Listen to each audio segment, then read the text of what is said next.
This is a work in progress of mine. It's a metaphor for the artistic journey and how to get the voices out of your head that are preventing you from creating. As you can see, it's still in the development phase, still in my sketchbook. If you follow me on YouTube, you know that I have a lot of technique videos, but today I'm going to address the creative process itself. So somebody asked me recently how to get over artist block. So I'm going to break it down. In my personal experience, there's only 4 reasons for artist block. The number one would be actually clinical depression, loss of confidence, loss of self-identity. If you don't believe that you're as awesome as you once believed you were, it's very hard to create art. Unfortunately, the actual act of creation can also be very therapeutic. Number 2 would be intimidation with the idea of creating, quote, good art with a capital A, art that will sell, art that other people will like, art that our professors or teachers will consider good, art with commercial value. Number 3 would be not being sure what to create. And number 4 would be being intimidated by our supplies. Like, we want to create art that's worthy of all the expensive, fantastic supplies that we've purchased. We've bought the most expensive, fantastic, wonderful oil paint. We've bought this beautiful canvas. We primed it, and we want to create art that is worthy of the stuff we invested in. So I'm going to go through these step by step. Obviously, if you feel that you are suffering from clinical depression, it's very important to get help and therapy, the professional nature. I have spent years of my life in talk therapy with somebody who made me feel heard and made me feel listened to. You're going to find that a lot of therapists just want to prescribe a pill, and it's possible that you might need medication, but you also, and it's extremely important, need to feel heard, need to feel listened to, and you do need to seek professional help if you feel that there's any possibility that you might be suffering from something more than just artist block. I'm going to go first through the supplies, the intimidating supplies, my solution for that, and then I'm going to go into the what to create aspect. So what I did was I went to Walgreens and I got some cheap materials because I'm not going to create art with a capital A.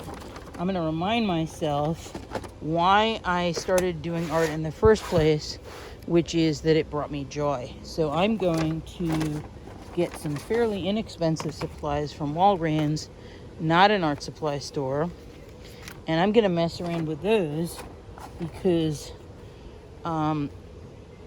if we remember how to play, that is the key to creating art. We don't have to worry about creating art with a capital A. We don't have to worry about being productive. We don't have to worry about okay, I went a little nuts, but I was having fun. Shopping for art supplies is fun. And I went a little nuts, but here's some poster board. But I decided that I was going to get just some ordinary quote-unquote school supplies and use those to create art, because you don't have to create amazing art if you're not using amazing, expensive supplies. You can just create art. I did cheat in one regard. When I was at Walgreens, I bought an X-Acto knife, but instead I used an X-Acto swivel cutter, which I already had at home. A swivel cutter is really nice because the head of the blade turns, makes it easier to cut curved shapes. So I used something that I already had. However, swivel cutters are easy to buy on Amazon or at an art supply store. The best place to start developing ideas is in your sketch pad, and the smartest way to do that is just to play and experiment. So the next question is, How do we know what to create? So you should always create art that you personally are interested in, you personally would like to buy and like to own. You should never be creating art just because you think it sells. So one of the things that I do is I go through my phone and I separate my photographs into different albums. It's very easy to do. You just take your existing photos and you put them into different albums, and as you do that, you start to see what interests you, what fascinates you, what you like to download, what you like to take photographs of, what you care about, what you're interested in. And the reality is that if you are interested in something, it's an absolute guarantee that somebody else will be interested in it too, and it will find an audience. But even if it doesn't, the joy of creating something that you're interested in should trump all else. One of the things that I've always loved are good quality fairy tales. When I was a child, I was addicted to the books by Andrew Lang, particularly the different colored fairy books, the red fairy book, the brown fairy book, the blue fairy book. And I loved reading these amazing, interesting fairy tales and folklore from around the world. And fairy tales, especially the illustrations in those books, just always attracted me. And what I got a lot of pushback about this in art school because I was told it was kind of kitschy and not real art and not high art. And it's very depressing to be told stuff like that. But what I began to realize is that, teach me methods, teach me techniques, teach me how to draw in perspective, teach me how to use chiaroscuro, teach me how to, like proportions, figure drawing, things like that. But don't try and put down the content of what I'm creating, because that's a very personal thing. Especially, it's disheartening when fine art teachers do that. Like there almost seems to be a generation of fine artists who get into academia who feel that if you're not creating some sort of abstract art or some sort of art that is completely unrelatable to the average person, that you somehow aren't really creating art. And I completely reject that out of hand.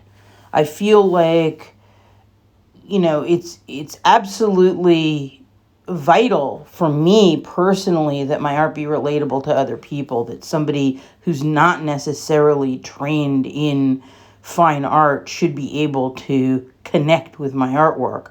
And what I've been told is, well, yeah, if it's commercial art or if it's illustration, how can you consider yourself a fine artist?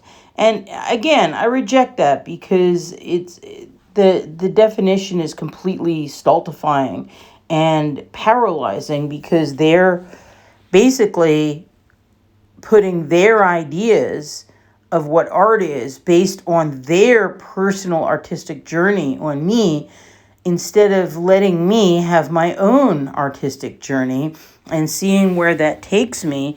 And there's also a lack of faith that where that journey takes me is going to result in something original. It's almost like they have this idea that because I'm inspired by things like English fairy tales, that my artwork is going to be derivative of English fairy tales. So my objective in art school was to prove my critics wrong. How to do that? Well, at the time, my inspirations were the British illustrators, like people like H.J. Ford, who illustrated all of Andrew Lang's fairy books, and Arthur Rackham, who is just this amazing classic illustrator of fairy tales. So I started to think about artists who tell stories whose artwork is considered fine art. And I thought back to Hieronymus Bosch. This is the Garden of Earthly Delights. And part of the reason why Hieronymus Bosch's artwork was designed to tell a story without words is because most people back in his day were not literate. People didn't read and write. So therefore, his artwork had to tell a story. This is the Hay Wain, also by Hieronymus Bosch. So I started thinking about other artists who inspired me. And I thought about Peter Bruegel, whose artwork you're going to see in a second, The Triumph of Death, and how you could just basically stare at it for hours, and these skeletons rising from the graveyard to attack the humans, and just the many different stories it can tell. And I also thought about Albert Dürer. The next piece you're going to see is an etching by Dürer called Night, Death, and the Devil. But I love things like the little details in the background. Like, you see the night and you see the devil, but if you look in the background, there's this wonderfully detailed little castle. And I realized it was stuff like this that interested me as well, and that there was no question that Albert Dürer, Hieronymus Bosch, and Peter Bruegel are fine artists. There's absolutely no question about it.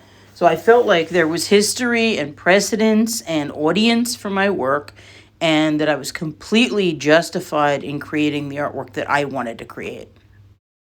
Which brings me to my other thought about artist block, which is that some authority somewhere along the way might have told you that your ideas weren't good enough or interesting enough or original enough or cool enough or trendy enough.